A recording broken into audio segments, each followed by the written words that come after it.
Can I just ask IT colleagues to start the recording, please? That's great, thank you. So we have Councillor Douglas Reid. Yeah. Councillor Jim McMahon. Yeah, thanks. Councillor John McFadden. Good morning. Thank you. Councillor Elaine Cowan. Here. Councillor Maureen Mackay. Present, Christine, thanks. Thank you. Councillor Ian Linton. Here, Christine. Thank you. Councillor Graham Barton. Yep, here. I have an apology from Councillor Barry Douglas. Councillor Neil Ingram. Yeah, thanks. Councillor Claire Maitland. Here. Councillor Drew Filson. Yeah. And we have Dr David Lewis. Yeah, I'm here. Claire McKellar. I'm here too. Babs Mowat. I'm here. Norman Watt. Here, thanks. And Jackie Livingston. Yes, I'm here. Thanks, Chair. Thanks, Christine. Okay, item 1, that's the declarations of interest. I don't think there's anything obvious. If you have any. Thank you. Maureen, yes. Yes, thank you. I would like to declare I've spoken to the monitoring officer and my choice is to declare an interest on item 2 at point 2, and as such on this occasion I will be withdrawing from determination of this item. Okay, thanks, Maureen. Just to clarify, item 3. Oh.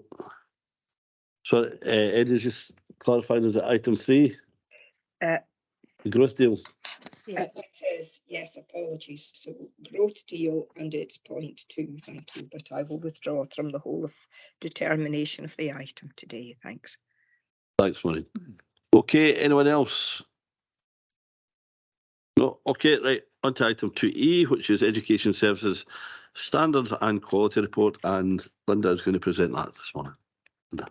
Thank you, Chair. Good morning, members. I'm absolutely delighted to be here this morning to present the annual Standards and Quality Report for the academic year 22-23 for the Education Service. Colleagues, in referring to the covering report in the first instance, the purpose is clearly to present this report to you this morning, and the recommendations to note the content and to also congratulate the staff and the young people on the achievements herein.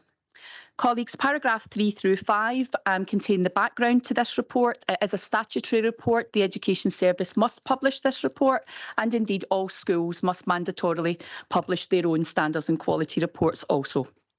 Colleagues, in terms of linkage to corporate plans and national discussions, we're linked strongly through to the Council's Community Plan and also the Scottish Government's National Improvement Framework for Education. Colleagues, paragraph 6 covers the many headings in the report, and I'll go into those in detail further during my presentation this morning. Paragraph 7 relates to the nature of that which is reported in this particular report, in that it should be factual and concise. The nature of the report itself, driven by data, direct observation, feedback, documentation, statistics and analysis. Colleagues, from paragraph 8, I'm going to refer to the report itself, and I'll be referring to the numbers at the top of the pages rather than at the bottom. I thought I would point that out at the start. So, colleagues, in pages 8 through 12 in the main report, you'll see the preamble and the context to the report itself. Clearly, a fair bit around about the demographics of our council and education estate. Page 13 through 15, colleagues, detail some of the capital programme aspects have taken place in academic year 22 through 23, and you'll see there's been an absolute plethora of activity both in opening and in also planning for projects to come. Colleagues, moving on to page 16, I'm going to highlight a couple of key achievements for the service in the last academic year. ACL data, which for the avoidance of any acronyms this morning, achievement of a level data for P147 combined actually gave us record figures at all levels. So we're absolutely delighted with that, particularly in the context of COVID recovery. Those figures are P1, 4 and 7 combined, colleagues, and at a later date I'll be happy to supply any further detail in that space around about cohort-based type achievement. Colleagues, many of you will already have heard that the leaver destinations for East Ayrshire Council hit a record figure that exceeded the national figure this year at 96.9%. We are actively seeking out the other 3.1, however, whenever we're a case of resting on laurels. However, I think it's really encouraging to note how well the authority is faring in regards to achievement of positive and happy destinations for our young people going forward. Colleagues, page 17 refers to a collaborative improvement visit that we hosted in East Ayrshire, where we were looked at and had discussions with ADES colleagues of my own from across Scotland, those from Education Scotland and indeed HMI. So absolutely delighted with that report. It gave us great note of some of the ways forward that we're working with inclusion, but also, colleagues, some great food for thought in terms of moving forward. And you'll see that represented when I come back to you later next year with the Education Service Improvement Plan that will take us from 2024 through to 27. Colleagues, pages 18 through 24 detail improving attainment and performance, and I'd like to highlight a few key areas in this particular section, if I may. Clearly, 1140 expansion early years and update is always front and centre, and again, colleagues, you'll see quite a lot in that space around about openings of ECCs and also ECC inspections and audits. Page 21, I've already recounted that our primary school attainment is now at a record high in all areas. And page 22, and I need to just always add the caveat with this one, senior phase leavers relates to leavers in June 22, colleagues. So it's not those in June 23. We don't receive figures for them until February of 2024. So when you read the senior phase leavers from in this report, we're actually going all the way back to 21-22, which is the last iteration of Insight leavers data. So in terms of that performance, colleagues, I'm absolutely delighted with the performance shown in the senior phase data. Clearly, colleagues, this is S4, 5 and 6 all bundled together in this particular data set. And what I'm particularly proud of, and I'll keep saying it, is the job that our staff in the secondaries did around about the alternative certification model that's actually still playing through our figures just now. You don't see a huge burst of attainment during COVID. Our staff were exceptional during that time. They worked with our SQA appointees and they worked to the rules to ensure fairness for all young people across the East Ayrshire Council, which is then reflected now in our local data where we're not seeing a huge slump in attainment following the COVID years. So we're absolutely delighted with the performance there, given that those were, a lot of this relates to COVID years where young people had either alterations to their exams or indeed no exams at all in the main thrust of ACM, and the performance has been kept strong. Colleagues, page 23 and 24. Page 23, I've already mentioned positive destinations, so I won't go back there again, despite the fact we're clearly utterly thrilled at the levels of positive destinations. Colleagues, certainly not going to try and in any way dilute what the messaging is in terms of attendance. Nationally, we're hugely concerned about attendance post-COVID. We do have very firm plans that are actually actively being deployed by schools at the minute to try and get young people back to school who found it difficult to return after COVID.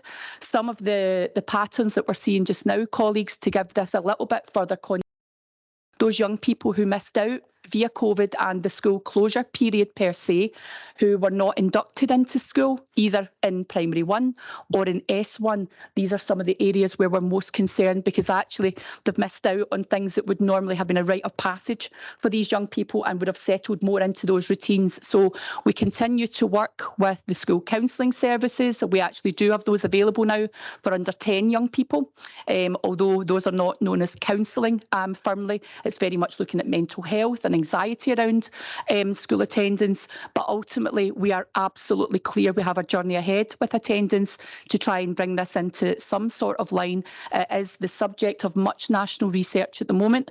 We have an ongoing project with the Regional Improvement Collaborative, which has been looking at some virtual attendance, because what we also know, rather worryingly, is a lot of young people who are now not attending school actually did engage in the virtual activities.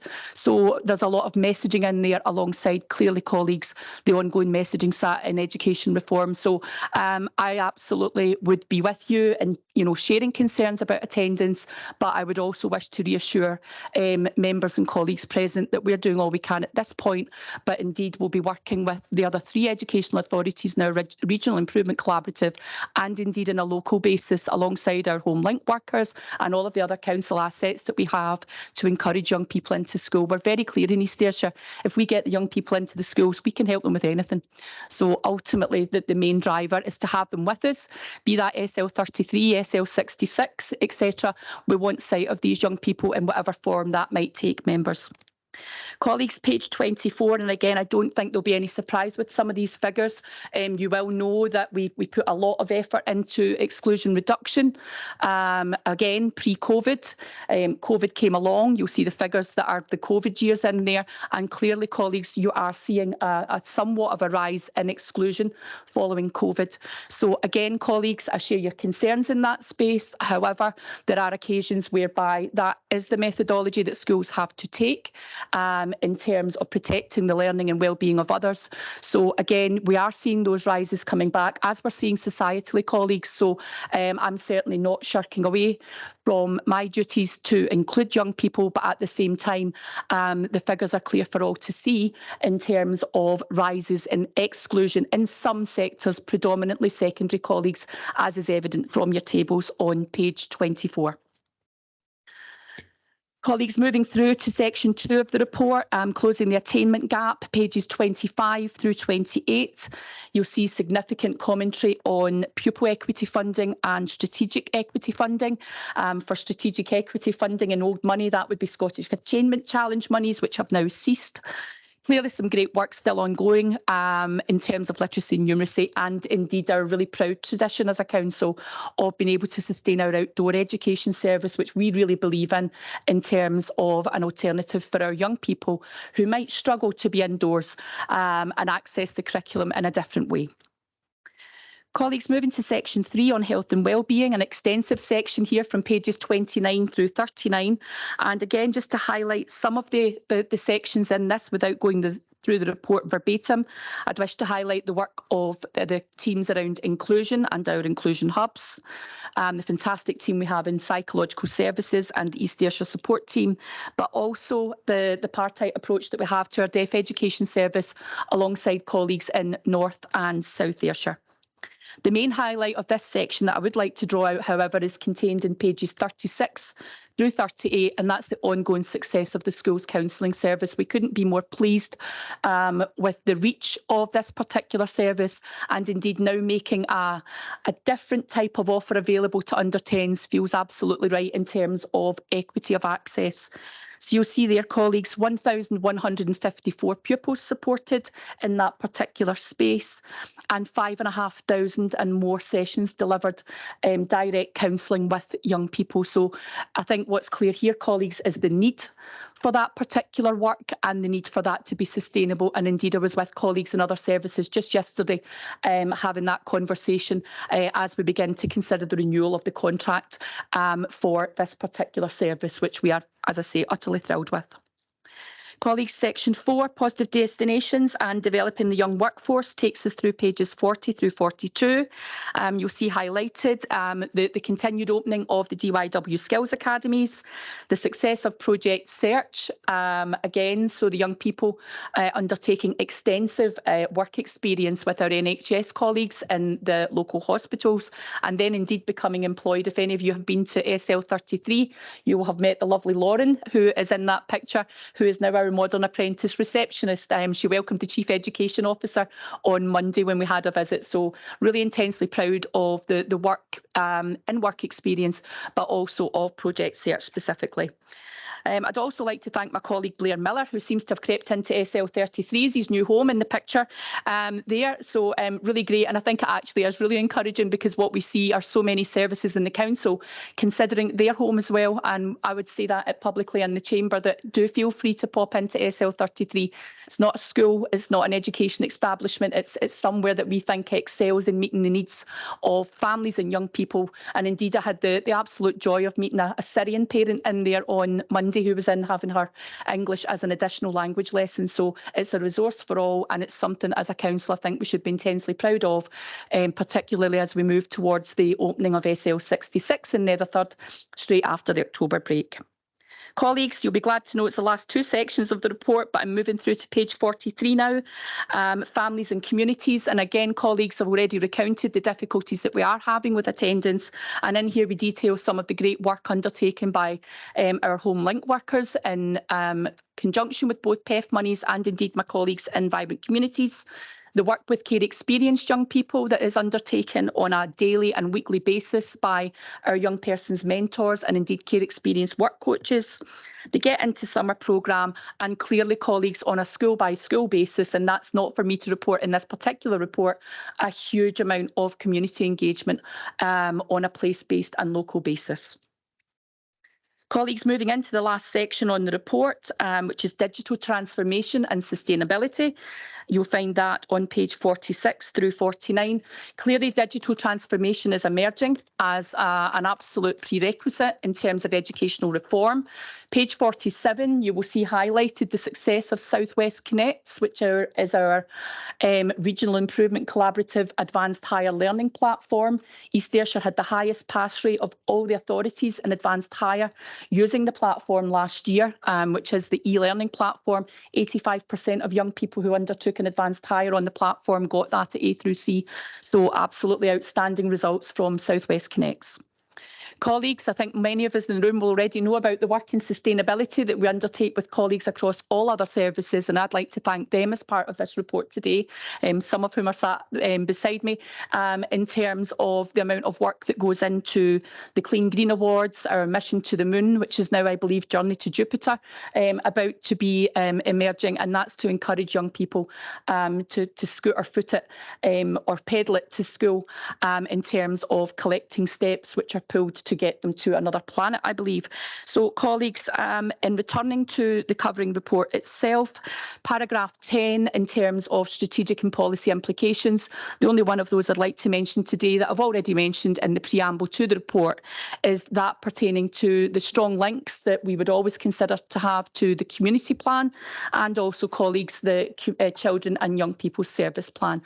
Thank you, Chair, and happy to take any questions. Thanks, Linda. Any questions or comments? Elaine? Thank you, Chair. A couple of comments. I was really pleased to see Linda focus on the attendance, because that was the table that drew my attention. So it's good to hear that we're aware of that and that there's work going on to look at that. But I'm obviously also conscious it's not unique here. There is a national picture out there, so it's really good to hear we've got that progressive focus in there. SL33, I was also at the Education Scotland's Chief Exec visit the other day and met the wonderful Lauren, absolutely fabulous. I was also able to stay on after that visit and have a meeting with the new chair of our Parent Council Steering Group. And I believe there's plans to bring that whole network of Parent Council chairs to SL33. So that's really good, because I know SL33 is well publicised within the council bubble, but it's good to get it out there and raise the profile amongst the community a bit more. This week as well, because it's Challenge Poverty Week, I had the pleasure of visiting Kilmarnock Academy yesterday, and I was hearing about the financial inclusion advisors work, but not actually from the advisors or the staff. I was hearing it from the students, so that was wonderful to hear what they were doing, focusing on the cost of the school day, and also that they are running a school participatory budgeting process to spend some of the PEF money that the school has. So there was excellent presentations from the students, but it was also good to see how they were linking in with some of the priorities and the strategic focus that the council has as well. My only other question is regarding the connectivity and the digital offering that's in our schools. Which service lead is leading on that, and do we have separate ambitions, or does that get captured in this report? Thanks so much, Councillor Cowan, for the comments around that, and through you, Chair, if I can pick up the question on digital connectivity. So there's two strands to this. We do have a digital officer, Donna Kirkwood-Emery, who looks at connectivity, but she is intrinsically linked with those in Joe's team around about corporate IT, about the rollout of devices, and indeed the whole connectivity scene, if you like. So it's a kind of joint affair. It's actually been incredibly well run by Joe's team. I don't know, Joe, if I could invite you in through you, Chair. Through you, Chair. So I think maybe just some maybe headlines on that. So every year when you set the budget, you set a capital allocation for IT, and 2/3 of that allocation, £1 million every year, goes into to Donna Kirkwood-Emery and to the work that she does in our schools. That's a sort of headline figure for the devices. But besides that, and in relation to the digital strategy, there's constant dialogue taking place between colleagues in education and colleagues in ICT and digital to progress the work that's needed in the schools. So not, as Linda touched on, not just standing still, not necessarily always looking at a traditional approach either, and sort of breaking ground in new and emerging technologies too. So that's the kind of stuff we're doing, and that relationship between my service and colleagues in Linda's service is really important, given the success that Linda's pointed out around that online advanced higher offer. So that's what we do as a group of elected members. You allocate the biggest part of that budget to education. That's the first thing. And besides that, we've then got the experts and the folk who have the technological experts to progress that even further through the relations we have with the schools. But at the same time, you know, as part of the budget process, we also, and I met the chair and vice chair of the Young People's Cabinet a few weeks ago, and we'll be meeting them as we go through the budget process as well, to see what kind of things that they would like to see in terms of that rollout too.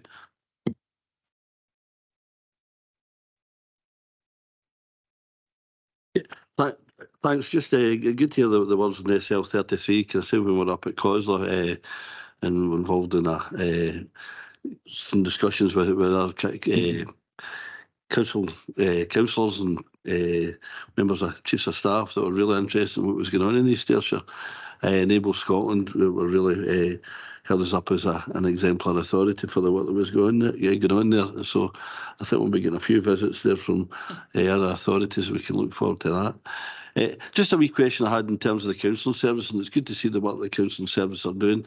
And I remember in the Children and Young People's Cabinet, there was a wee bit kind of concern that there wasn't a wide coverage of knowledge in that, if I remember, in terms of self-referral, and I think that's captured in the key challenges. Are we making progress there? Because I think, you know, behaviours is continuing to be a kind of concern when we see the exclusions, etc. And it's important. This is a really good facility that we've got here. So what are we doing to scope that out? Yeah, thanks, Chair. And again, the whole piece where a young person can self-refer is hugely interesting, because the key thing is that they're actually aware that it's there. So really that's come down to the education services, 2 main bulletins a week that go out, one personally from myself on a Friday morning, but also the weekly email to head teachers. So this one features highly on that, about head teachers remembering to keep promotional materials handy around about that one, to have it in any of the class updates that go through. So it'll be something that will no doubt be an evolving picture. But again, it's about encouraging young people into that space, because a lot of them feel it's something they should be referred into rather than being able to do independently. And we're really clear that we want them to be able to have both routes in terms of that. So again, it's something we just keep our eye on, Chair. Thank you. No, absolutely. You know, I think we've heard from adults in terms of mental health issues post-COVID, and I think that will be, children will just be the same, and it's important that they've got, you know, access to these kind of services. So that's good to hear that work taking place. Okay, anyone else? Graham then Drew. Thanks, Dougie. I'd just like to comment on and kind of recognise the fantastic work our young people have done when it comes to the climate change agenda. And you've all read the paper, so I'm not going to get into great detail, but I'll just list some of the highlights for me. It's the contribution our young people have made to the members and officers working group.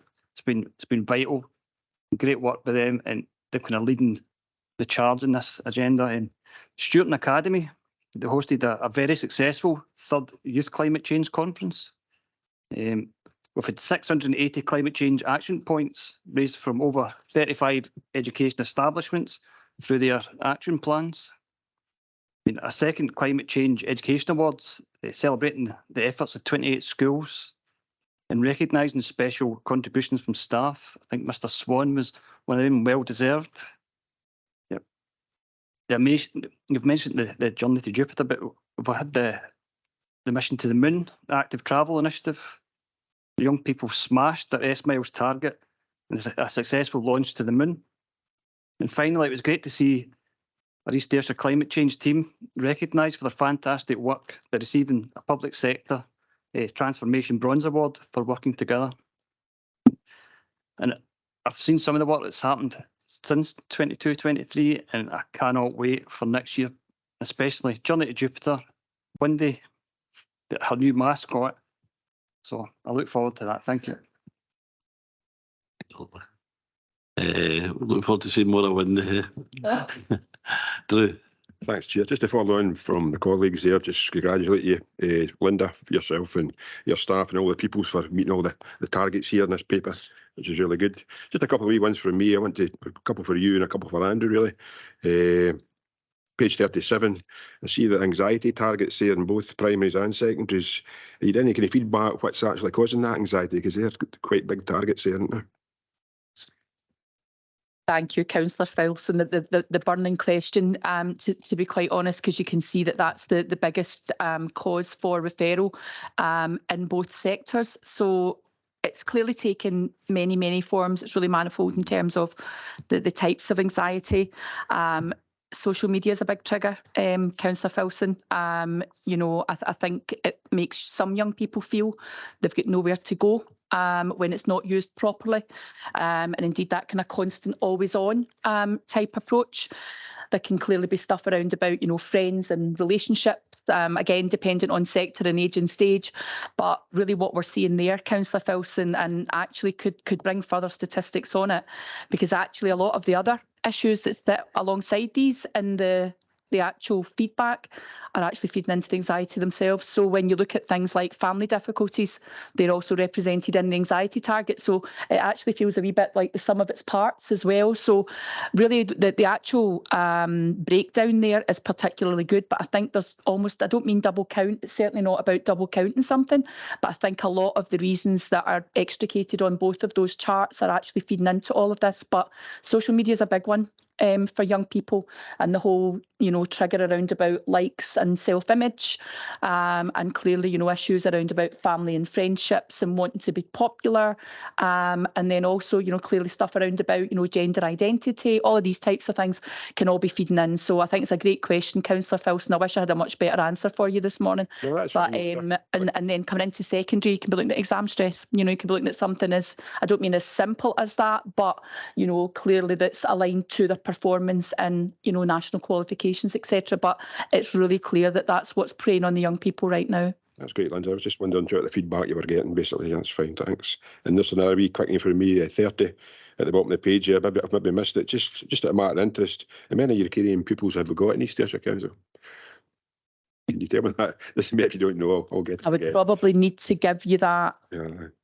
Via another direction, Councillor Filson. In fact, that's fine. what I'll commit to doing, but I can tell you just now it's certainly over 50. Right, thanks very much. Chair, just a couple for Andrew, basically, again. I want to thank Andrew. I kept Andrew here on Monday night about 6:30. Give me an update in Doon Academy. Where we are there, we'll certainly get challenges there with SEPA and MPF4. But just bottom of page 13, we've got the Melton ECC. I think the original target was 450,000. We're now up at nearly $250,000, 722. Absolute fantastic facility. Been to visit it. Linda's been there as well. It's been absolutely great. The kids love it. It sits itself now, but it's a modular building. It's supposed to be a temporary building. I'm just wondering where we got that extra money from to get us to the 722. And because it is cost us $750,000, it'll cost even more money to take it elsewhere. Is it worth looking at keeping it there itself just now and freeing up a bit of space in the new school, which we could really do with, I think, we're talking about planning side of things.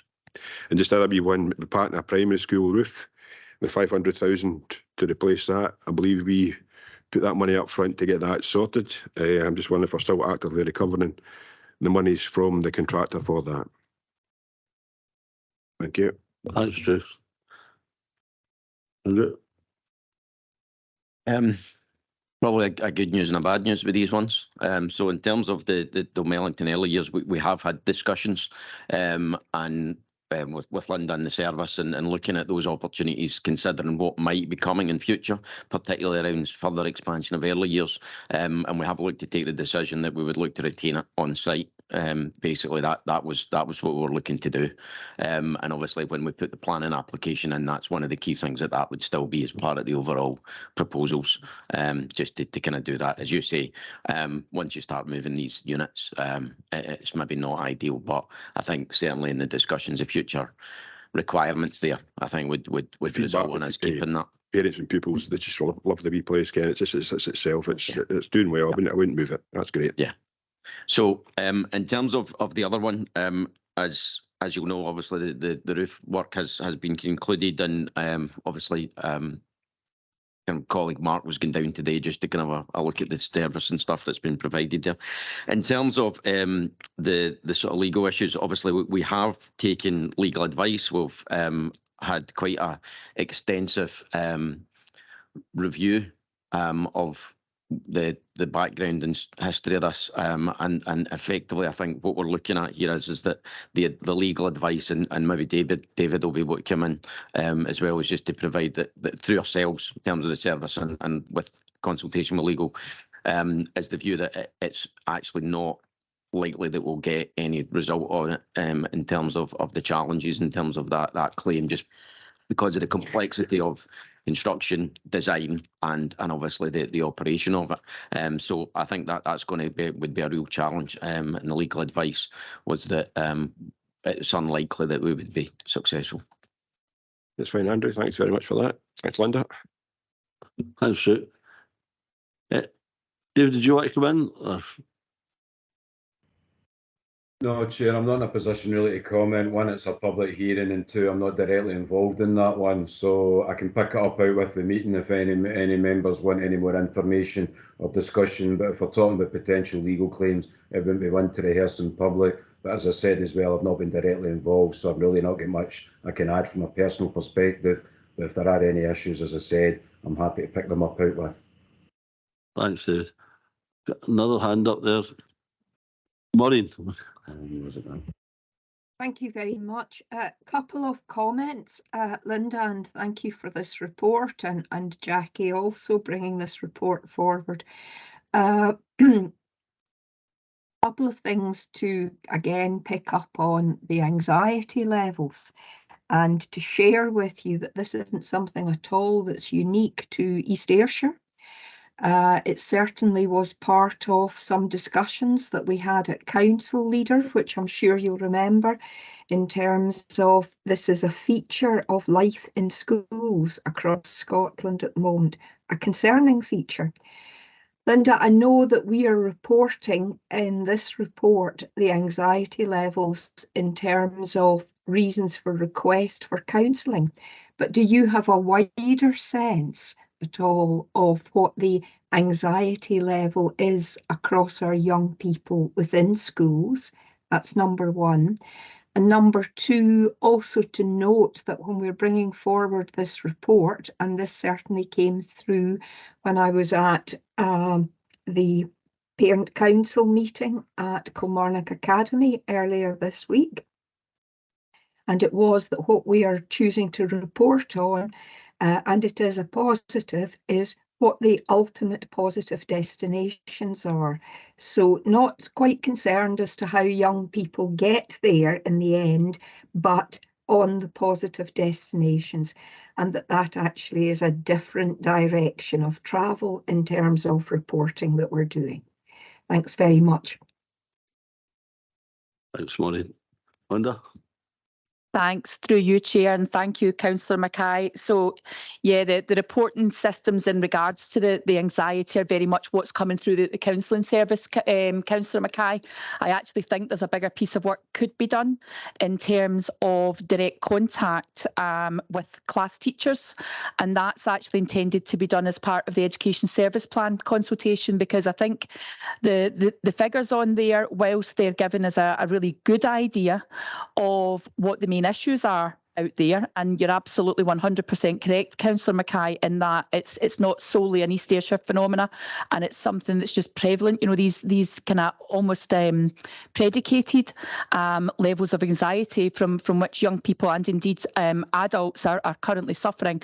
So I would take the view that we've got the intelligence from those who are reaching the counselling service, but actually I think your comment introduces something that's planned for in the 24-27 consultation that we're just about to start with heads next week, around about what's underpinning all of this. So I think counselling's fairly downstream. The anxiety's already there, and I think what we actually need to do, Councillor Mackay, that I hope is where you're coming from, is swim upstream of this and try and get to some of the root causes much further up before the young person even ends up at counselling, or indeed colleagues much further down that line, potentially, you know, with CAMS and other services where we could have intervened slightly earlier. So, you know, while we're really proud of the availability of staff, and clearly, you know, our pastoral teams in the secondary school do a huge amount of work directly with young people outside of the counselling services. I've been out there and done that job myself. So not only your pastoral teams, your senior leadership teams, but also individual teachers, you know, whom maybe you wouldn't think were doing that type of work, but they are.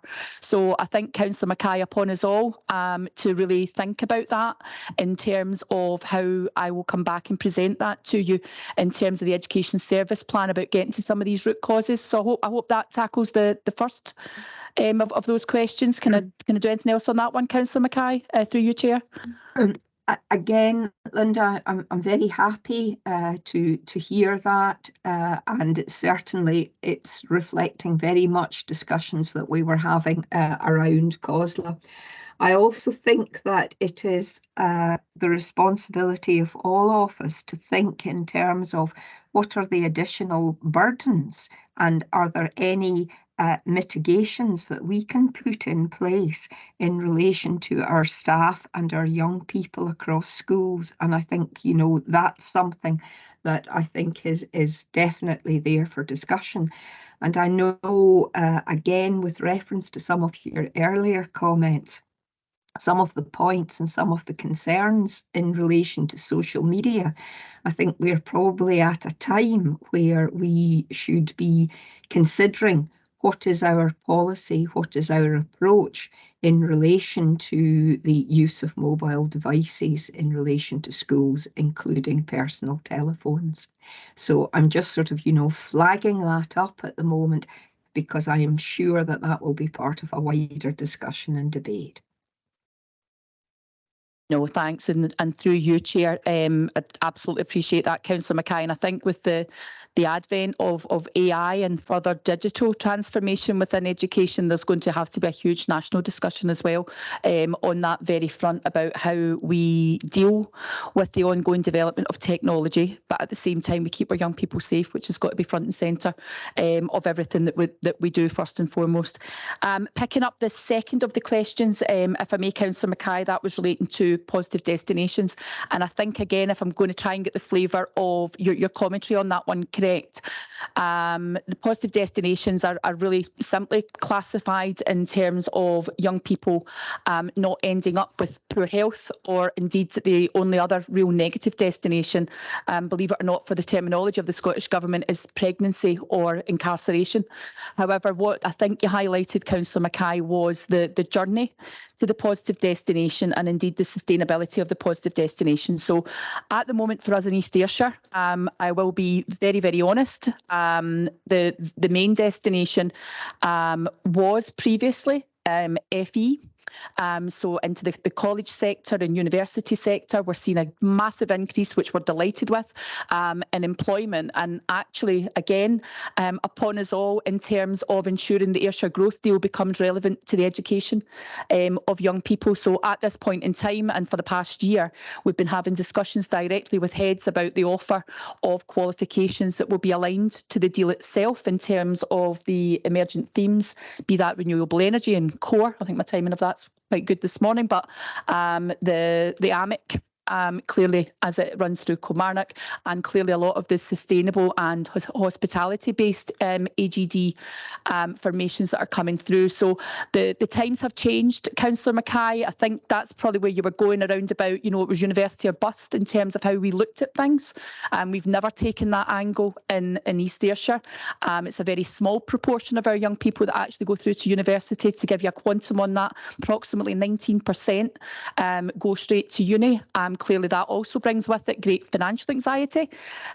Many would still be paying their student loans off, I'm quite sure, in years and years to come. So really with the advent of the graduate apprenticeship, where it's the earn as you learn model, we've got a huge amount of work to do with parents in terms of understanding that which is a positive destination, because for us in East Ayrshire, that's training, employment, further education in the college sector, training, and also into higher education. So it's about understanding the huge amount that's on offer for the young people, but also making that real for the young people in East Ayrshire. I want them to be able to touch the growth deal from a school distance, and that's coming in straight. That's actually making its way through the schools at the moment, and hopefully that's something that we as an authority will absolutely be seen to take the lead on in terms of channeling these young people straight into these jobs, because they're actually with us at the minute. I hope that's helpful, Councillor Mackay. Thank you. Yes.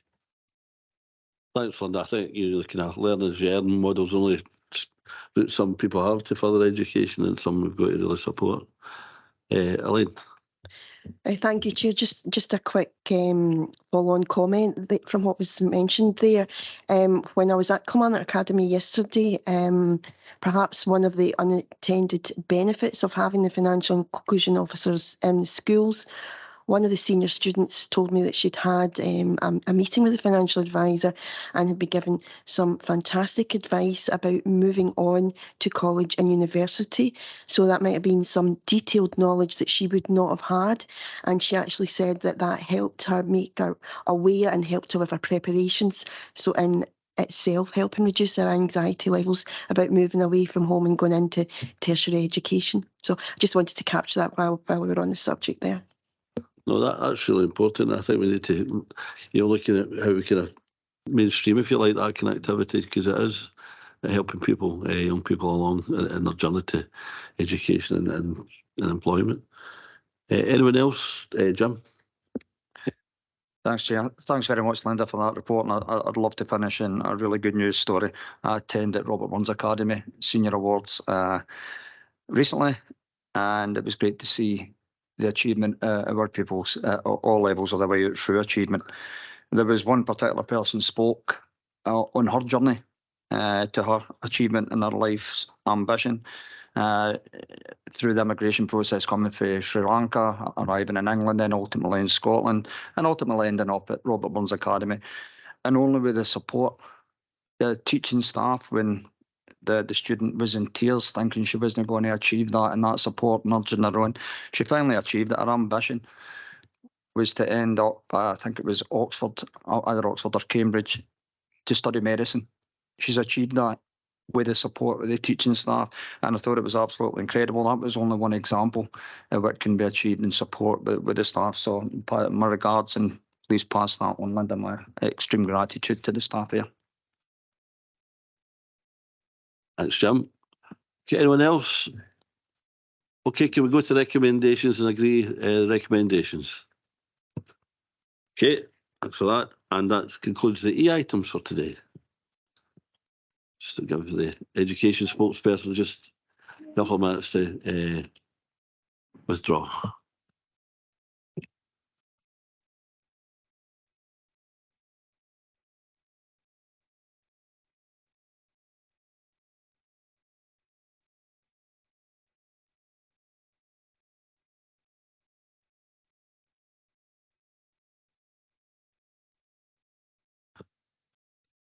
Okay, we're now going to item 3, which is the Ayrshire Growth Deal, Community Renewable Energy Project.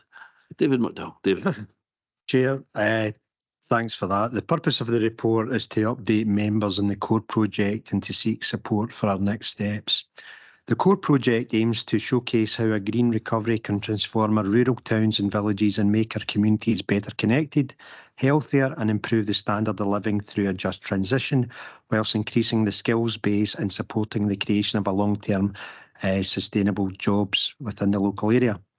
The report is supported by a core position paper, secondment scope paper and demonstrator pathway report. The project was developed, as you're aware, with our partners University of Strathclyde, and at that time, in 2019, the proposals were approved by the UK government. Due to rising construction inflation and the higher than expected interest rates, the current innovation centre design is now at a point where it is unaffordable in its current format. The current specification of the building is very specialist in nature, and the level of specification requires to be amended to reflect the new priorities and new partners' requirements. As a result of these challenges, coupled to the cost of living crisis, we took the decision to reflect, refocus and reset the vision, aims and objectives of the programme, and to align them with the strategic objectives which can be delivered within the proposed budget. In doing so, the Innovation Centre will focus on the tried and tested research and development within an innovation centre comprising a skills and enterprise hub which focuses on practical delivery of technology and the associated skills to deliver new technologies within our communities. The project is split into two parts, the demonstrator pathway projects and an innovation centre. The project is backed by an investment of £17 million from the UK government and £7.5 million from East Ayrshire Council, with the aim to leverage additional funding to maximise benefit to our communities and deliver on our just transition towards net zero. Paragraphs 3 through to 9 sets out the Ayrshire Growth Deal project background in detail from its inception to the current position. At paragraph 9, we note some of the challenges the project has faced and the time which has been taken to consider these challenges and the alignment of the core with our council strategic objectives. Core aims to tackle the most important challenges we currently face in reduction of fuel poverty, reducing the skills gap and creating employability opportunities while supporting the region's transition towards net zero. Through taking the opportunity to review the project's scope, the aim is to ensure CORE follows a critical path which best supports our communities to overcome these challenges. Paragraphs 13 through to 16 details the challenges the CORE project has over the last 3 years, which echo those of our capital programme due to the rising construction inflation and higher than expected interest rates. Consequently, the current Innovation Centre is at a point where we have looked to redesign this. And as an example, we are looking at the original scope where we had, for instance, a £1 million battery storage facility within the complex, which we'll no longer have. And also we've looked at the hydrogen generation system within the grounds of the centre. Both those examples can be delivered off-site and with external match funding. The rural nature of much of East Ayrshire differentiates CORE from many of the other net zero projects being delivered elsewhere in the UK. Within East Ayrshire, 57% of the population live within a small town or rural area, and there are a number of challenges faced by these communities. For example, as noted in paragraph 23, a considerable number of residents live off the mains gas grid and in areas where there are high levels than average of fuel poverty and in some cases extreme fuel poverty. As part of our review of the project, we've had many conversations with our critical friends and partners around this project and have spent time reflecting and listening to these concerns and identifying opportunities which refocus our strategic aims against the community needs. This review has enabled the team to build additional networks and relationships, particularly with the University of West of Scotland and Ayrshire College. Feedback from businesses and education providers is that there is a lack of a skilled workforce available to them in the renewable sector, which is a huge barrier to growth. This is reflected locally in other sectors such as engineering, digital and the visitor economy. As Scotland moves towards the transition, the skills and training shortages for the renewable and engineering sectors will magnify this issue. We have been progressing a partnership and governance arrangements with our stakeholders supported by Dermot Turnbull, project lead whom we've recruited from the Energy Agency. Whilst we have all been affected by the cost of living crisis and COVID, it is clear that for some groups and individuals, the social, economic and health harms caused by the pandemic and cost of living crisis are greater than this could have been expected and have had a profound and long-lasting impact, exacerbating already existing inequalities in our communities. All of this has led to a revision of the project vision, aims and objectives, with a refocus from the original technical project to one which puts an emphasis on skills and training, fuel poverty and health and well-being within our communities. The project will help to empower communities to respond to the climate crisis without disadvantage. The demonstrator projects will be the initial pathfinders and showcase examples of successful transitions to net zero in critical areas such as housing, transport and energy generation. These projects will provide practical examples of how communities can effectively embrace low carbon and renewable technologies, but more importantly for them, address fuel poverty. It is also intended that CORE will act as a catalyst to provide an employability pipeline, creating a long-term sustainable jobs to ensure there's a skilled workforce ready to support businesses delivering on renewable technologies and installations and support the wider engineering gap. Work, training and apprenticeships programmes will be developed in collaboration with University of West of Scotland and Ayrshire College, the business community and an 9cc group to ensure our local communities can take advantage of the economic benefits of the net zero transition. One of the big concerns about CORE that we've continually heard is over the need for a building. Academic partners such as University of West of Scotland have demonstrated an appetite to occupy space in the centre for skills, training and research purposes and create a syllabus around the proposed work being delivered. While Ayrshire College consider there is an opportunity to create a satellite facility which integrates with the University of West of Scotland, the Barony campus and the STEM curriculum, the business sector and the strategic aims of the 9cc group. Therefore, consideration of a sustainable business case coupled with the evaluation and redesign of the building will be undertaken so that the project team can revisit the purpose and design of the building and consider project partners' requirements for the building. At paragraph 36, we see how our business cases will be revised to allow us to further consider the need for the building. Essentially, the business cases will be split to allow us to seek approval for and thereafter commence the demonstrator projects and start to draw down the project funding for that aspect of the project. Meanwhile, we can consider an operational business case for the Innovation Centre, which will be supported by a sustainable revenue model. It is anticipated that the programme business case will be submitted to government, which essentially asks for permission to pursue the demonstrator projects, and thereafter the full business case will be submitted. We talked through the demonstration projects in paragraphs 25 to 28, and in paragraph 27, you can see the spread of departments and teams that have been engaging in our processes to ensure the project is well aligned with our council's strategic aspirations. These ideas have been scrutinised by means of a report undertaken by University of Strathclyde, which assesses the merits of the demonstrator projects, their ideas, and whilst identifying potential for further innovation and development. The full report can be viewed in Appendix 3. The aim of the exercise was to develop a concise list of projects with a timeline of individual project activity and to help to further define partnership roles and responsibilities within the projects, which will allow us to also seek match funding. We are now at a point where we want to finalise the detail of the demonstrator projects and get them to delivery. We're keen to involve partners with technical and industry knowledge in the design of the projects to ensure they are innovative. Another concern we've heard is that as time goes by, the demonstrator projects will lose innovation as other projects get there first. The Strathclyde study tells us that there are other ways in which the proposed demonstrator projects are or could be innovative. To this end, paragraph 28 sets out the proposals to second Professor Jonathan Lawrence from University of West of Scotland to the Ayrshire Growth Deal project team.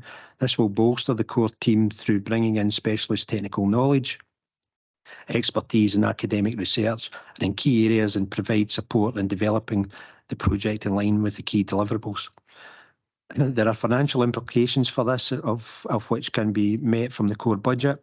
The cost for Professor Lawrence for the 12-month secondment is £39,092, which equates to a 20% FTE, and the cost will be resourced from the core funding.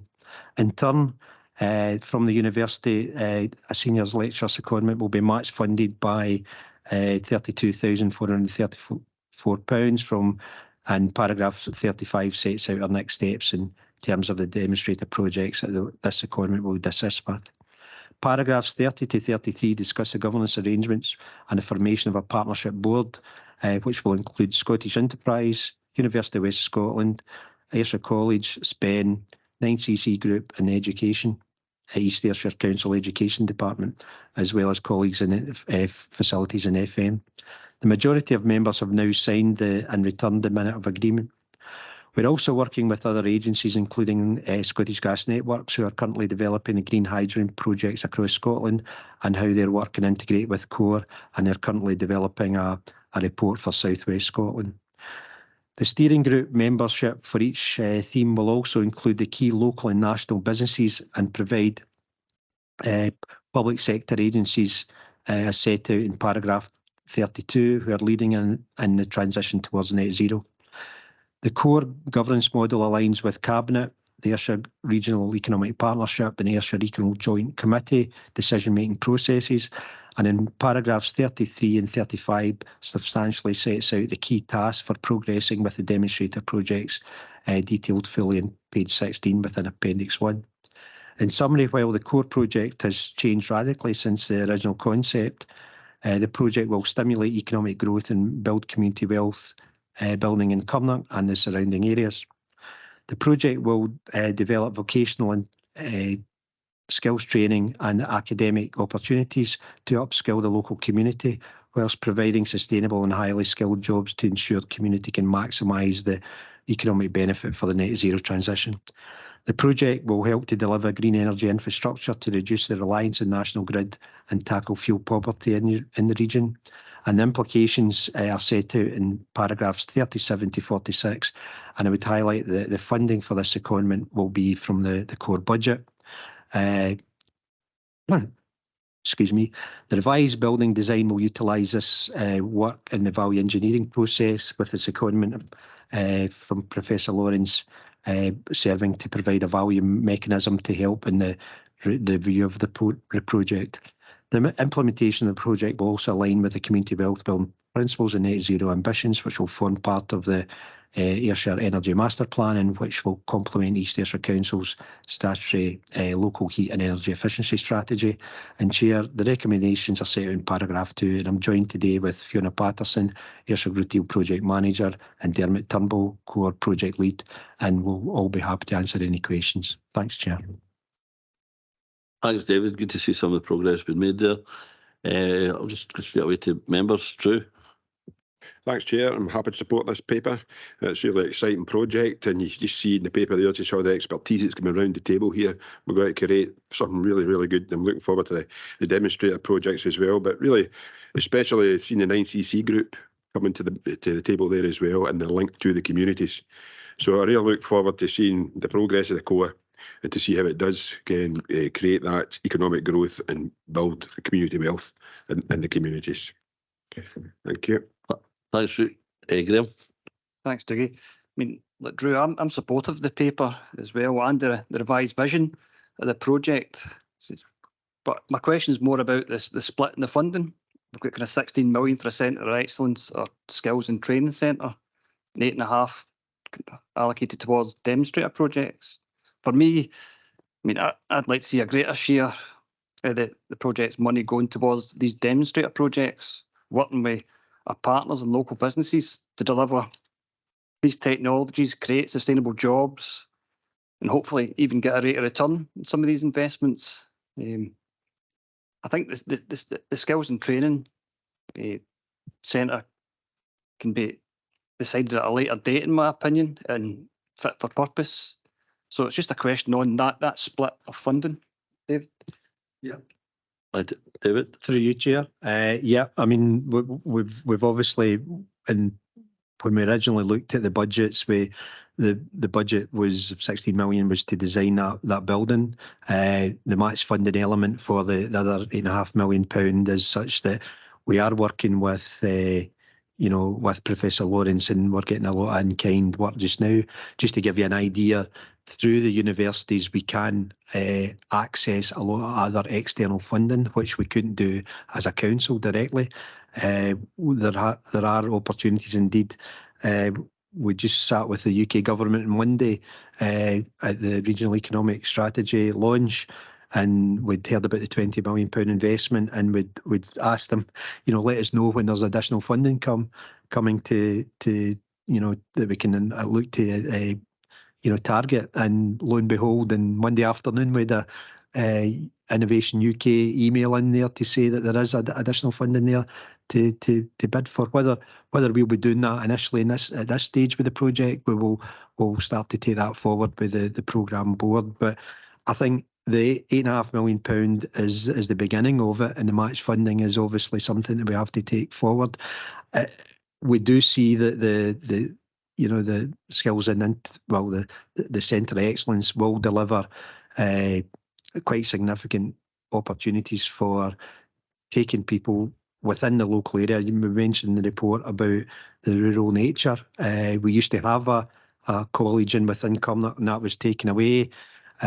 We have a quite a significant challenge in getting some young people, as you heard Linda highlighting earlier in the report, some of those young people, getting them into opportunity and jobs. And we feel that the fact that we will have a facility within Cumnock to deliver skills and vocational training linked into secondary school STEM curriculum will give us that opportunity to build that. And that needs, as we all know, with buildings, it does take a cost to build them. Our colleagues in F&PM consider that amount of money is sufficient for us to get us to that point where we can deliver, and we're building.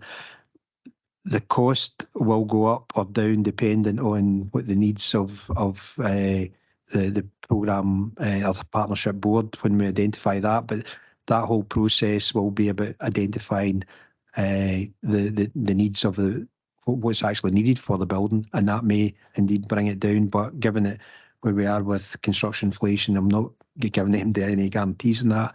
But the whole purpose in the demonstrator projects is to seek that external funding and match funding. Hopefully that can. That's it. Maybe bring it in. Thanks, Chair. I think it's a really good question, Councillor Barton. And, David, Joe and I, along with other Ayrshire's, met with Scottish and UK government officials yesterday to talk about deliverability of the whole Ayrshire growth deal.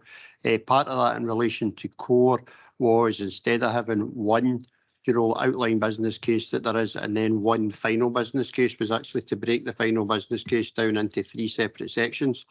The separate sections were around, first of all, making sure we've got more immediate demonstrators that we can bring forward, then more substantial demonstrators. And the third element in terms of the final business case would be around the building, etc., in terms of how that came together. So we got support in terms of breaking things down in that way. The absolute commitment that we'll give to you is we will bring nothing forward here that doesn't have a proper, revenue budget that's attached to it. So one of the dangers just now is when we talk about buildings, etc., is about how's that going to be run and who's going to pay for it on an ongoing basis. And as David says, what does the best benefit to the local community, not just in the immediate terms, but the ongoing terms. And that's where links to wider things like the 9CCs, like Councillor Filson mentioned, also does become important to us there. So we have that opportunity in terms of looking at these, staged business cases to actually make sure when we spend the money is focused on a balance between a building and the opportunities that we get in terms of learning, and at the same time is focused on actual demonstrator sites there. But there's a number of times I think we would need to come back, in terms of speaking to members to make sure that we do deliver this within an envelope. We've rehearsed previously about how difficult, our own capital programme envelope is, and in terms of some of the priorities that we have, within, the capital programme. And again, Councillor Filson mentioned some of the, proper challenges we have in terms of the school estate. So we just need to make sure that we're balanced in terms of what we're doing. But I do think breaking it down into these 3 separate final business cases gives us that opportunity to actually balance that, rather than, go too early and actually end up building something that we then have difficulties in actually having a revenue model around delivering. Thanks, Eddie. Jim George. Yeah. Thanks for that. answer, Eddie. You answered 2 or 3 questions in that I was going to ask. So yeah, you completed one with Graham and both mine. I think for some of the demonstrator projects, David, we know that there's already demonstrators projects out there and really being innovative. I had my concerns around about Strathclyde taking a back step with some of the projects and the innovative ideas that we had. I'm really encouraged that Professor Lawrence is coming, and also with the recent involvement, as you said, there, with Scottish Gas Networks coming down. The project that we saw up at Cosla was run about Leavenmouth and how advanced that H100 project was in relation to hydrogen gas, delivering that into approximately 300 houses there. The core project, I had kind of reservations as it didn't get out the ground to where we are now. I'm encouraged now by what I'm hearing, but I think Eddie's touched on the sustainability of that going forward, and I think I'm kind of reassured that the sustainability is there as technology advances. I'm hoping core will advance along with that technology. I don't feel we've missed the boat in it as far as new technologies arrive on our doorsteps. In saying that, what I've got to say about as we deliver our heating systems into our new houses to meet the targets that's set aside for us, and that 75% target of 2030 and the 90% target by 2040, I'll still urge caution on the retrofits with the air source heat pumps, knowing that the on-site hydrogen is coming and the time that we've got to deliver that. I've said it before, it's a race for me, and I was sitting with my foot in the brake and accelerator. I'm sitting with my foot on the brake now, waiting for the on-site hydrogen because it comes down to cost. And what I don't want to do is pile on more fuel poverty to our constituents through East Ayrshire if we get it wrong with the delivery of heating systems. It's got to be right the first time. We can't afford to get it wrong, both for our constituents and for the cost of the council. So for me, again, it's that sense that we need to wait and no dive in to fitting, and especially in retrofits. For new builds, I'm all for it, but retrofits, really concerned if we push it forward with air source heat pumps. Meeting our targets as we will, I've absolutely no doubt that we can meet the targets, but I think we're meeting some of them already with insulation and external wall insulation packages that we're going with, but it's the internal heating systems that I err caution on. Thanks, Jim. Okay. Yeah. Through you, Chair. I think it's fair to say that I mean, it used to be that it was great to be first at doing things. I think that's maybe not the case in this particular case. It's we need to make sure we've got the public funds there, that we have to spend them wisely and make sure we're achieving what we need to achieve. Without actually investing something that has maybe never been tried and tested. So there is an element of that, but we certainly take that on board. And as any project that's coming back through cabinet for consideration, will hopefully you'll be able to see that in the report. Thanks for that, David. And I think what we've also got to do is, I think, some reassurance about our constituents that as we move through this transition, that we can provide them with cheaper, affordable forms of energy and no increased forms. So I think there's got to be some kind of reassurances about that as well.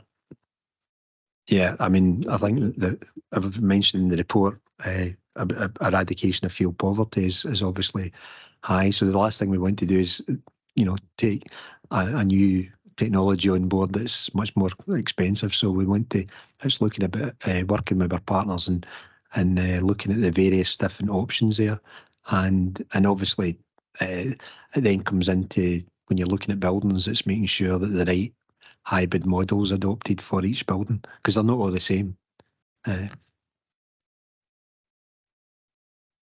Yeah. Okay. Good to hear some of the progress and some of the things, the challenges that we've got to face. And I think a kind of broad consensus of where we need to go here.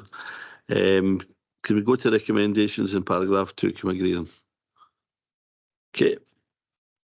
And we'll just let Councillor Mackay back in.